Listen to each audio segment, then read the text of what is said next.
Got ammo? It's becoming close to unobtainium. I got this, Lord knows how long ago.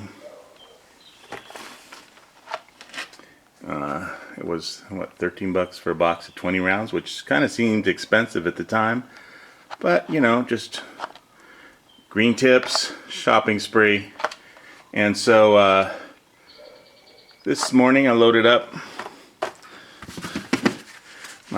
my Freedom P-Mag here. And it's a beautiful thing. Gen 3. And these are perfectly legal in the state of Hawaii. But the federal government is planning on violating the Second Amendment and passing a bunch of laws that go directly counter to the highest law of the land. And they expect some kind of law enforcement agency to enforce that somehow.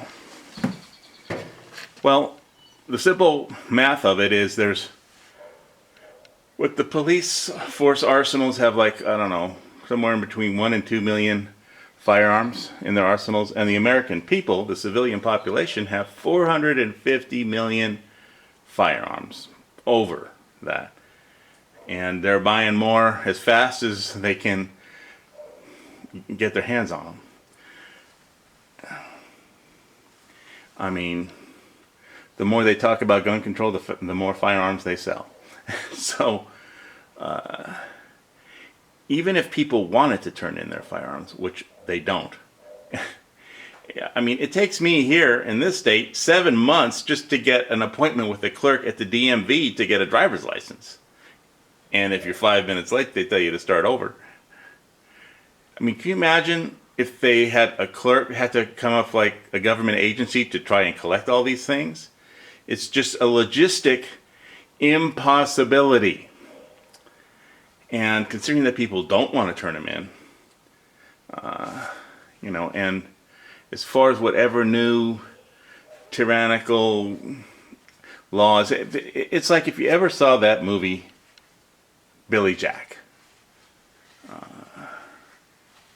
I think it is Tim McLaughlin.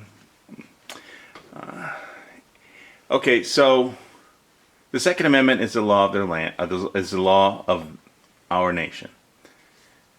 And the politicians want to break that law, and they want to have the police break that law. And in the movie Billy Jack, the best line in the film was, when the policemen break the law, then there isn't any law.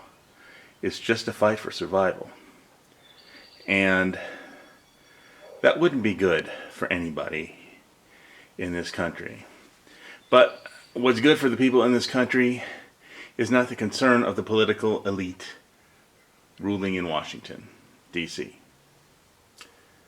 Whatever they are concerned about, I can't tell. None of them make a lick of sense to me. And so I'm as far from Washington, D.C., where I live, as you could possibly get. And I'll plan to keep it that way. You know, if I can live here on my property peacefully for the rest of my life, I will. And I certainly hope that we can keep the laws of our land, and that the police don't try and break them. Because I'm with Billy Jack on that one. Alright? This is HVS. You got ammo?